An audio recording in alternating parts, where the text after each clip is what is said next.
want to check it out. Just about everything I'm going to tell you came out of this book, but it's all familiar stuff because it is straight from the Toastmasters experience.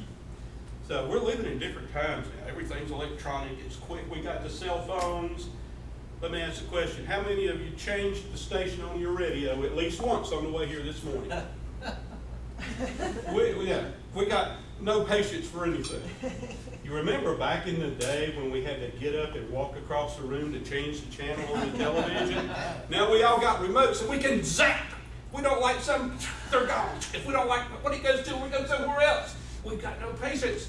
And we're trained, it's reinforced in us every day. Where's our attention span? It's got smaller and smaller and smaller. So how on earth can you communicate anything these days? Well, one thing these things can't do when you're texting is give expression and feedback. And that's where we are superlative in application of communication. It's not going out of style. There are 3 profound habits that we want to think about. And some people call me Mr. C, so I am qualified to give you the 3 C's of communication. They are connect. How good your message is if you don't connect. Make that connection, grab their attention. Number 2, convey. What is your message? Delivery. Convey that message to that person. Maybe it's meant for here, maybe it's meant for here, or maybe both. And at the very end, why are you doing all this? To convince. That's the 3rd C. To get some kind of personal commitment for somebody to do something or believe something. That's why we communicate. The 3 C's: connect, convey, and convince. So, if any of these, it's like a 3-legged stool. If you cut one leg off, you're in trouble. It's going down. No matter how good the presentation, if you can't make that connection, it's lost. It's going right over their heads into space. So are you a poor connector? Think about it. Will people resist making commitments to you? Oh, wrong notes, I'm sorry. Connecting. And these are a big part of it. Do we multitask when we're talking to people? Do we look around? Do we answer the phone? Do we interrupt? That's killing your connection. When you're talking to somebody, they're giving you a ton of feedback, whether they're saying something or not. And if they want to say something, let them. But look at the eyes, look at the mouth, look at the expressions. Are they trying to say something? Are they agreeing or disagreeing? You're getting instant feedback as you go as to whether or not you're making that connection. So you've got to work on it and think about it.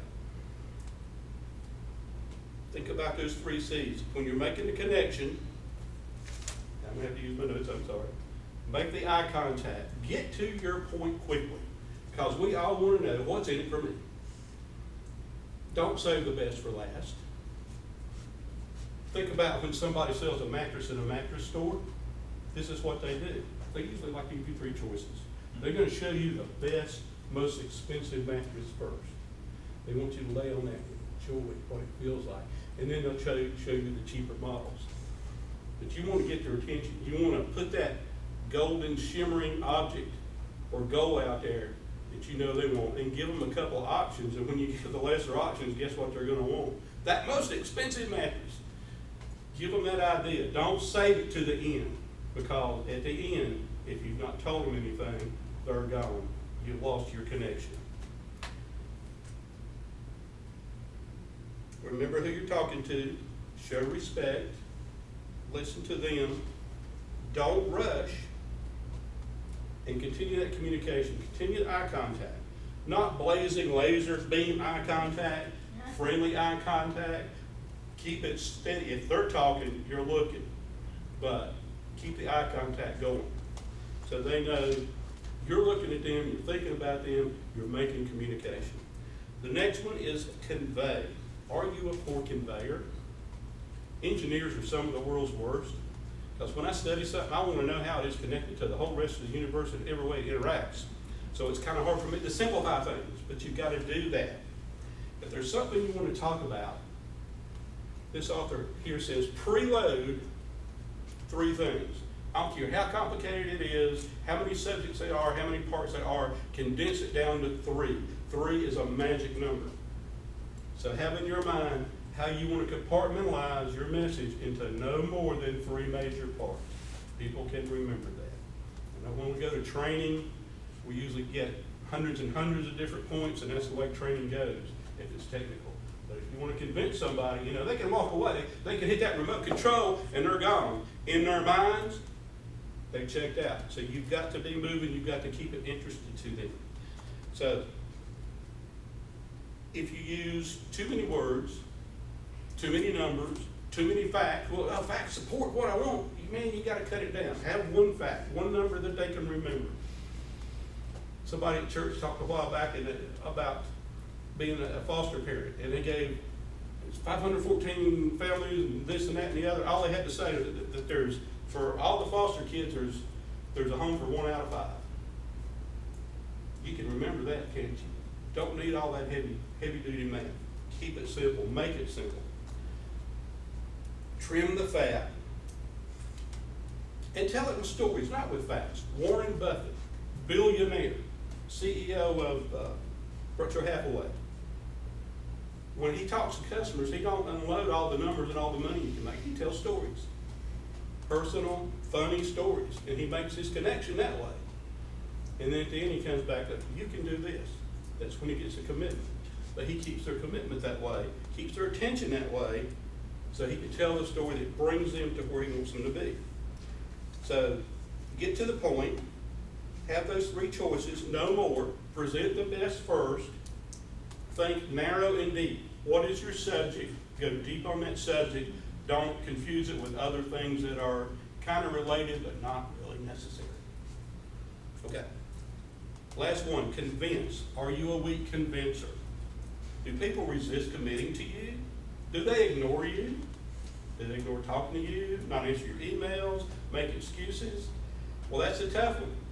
It could be you've got a credibility problem. Do you change your mind a lot? Do you go whichever way the wind's blowing? You've got to build a relationship. That's the hardest thing. To be a convincer, people have to trust you because you're trying to give them what you believe and have them walk away with that belief and that commitment. So be sincere, be credible. Do what you say what you do. Remember, that's your brand. Your brand, how you react to people, your credibility, people know it. They know what to expect from Ralph, from Ron, from Jamie. We know who you are. You know what your habits are. And if somebody has a habit of not being dependable, people know about it. They know it quick. So we learn that in Toastmasters as well. So last, explain why you want people to do something or believe what you believe. Let them in on the secret. Don't just say we need to do this. End it with an invitation or a call to action to go and do what you just talked about. So from the 3 C's, remember, connect to what others are wanting to grab their attention, convey, use that portion control, don't overload them, be clear, not confusing, and number 3, convince them personally to commit to take an action or adopt a belief. And I'm Toastmaster. I see them burning out the red light.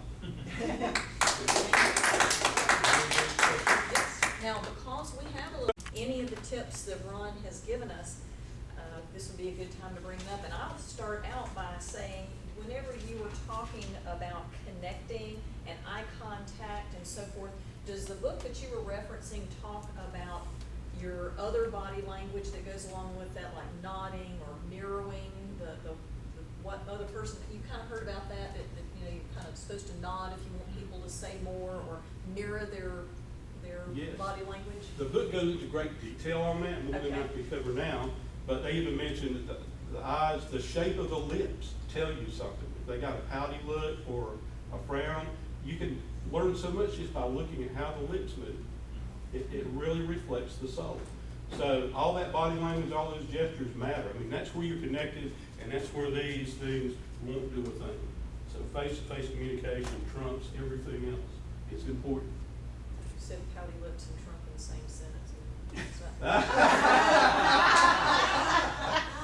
Was that intentional? I guess if I said Trump. No, don't go there. We're not going there this week. Okay. Other questions that you had as Ralph was sharing his information, thoughts that popped in your mind? I like the concept of saying go narrow but deep, and that is Yeah. important, especially when you have a limited amount of time. You know, you can give people a lot of surface and they're really just kind of indecisive. But if you have several options, but this is the one you want to hone Yeah. into, and that helps with the call of action, is give them the depth and the conviction that they need to do whatever it is you're trying to do. Exactly, because you're trying to make one point, and I have to really discipline myself, because my tendency is to describe everything, and you need to keep it focused. You're trying to convey one idea, maybe with 3 points, but I like the way she phrased that, deep, narrow and deep. You're trying to make a point, don't water it down. Yes? Does she give you any suggestions about what to do if you lose the connection to get it back?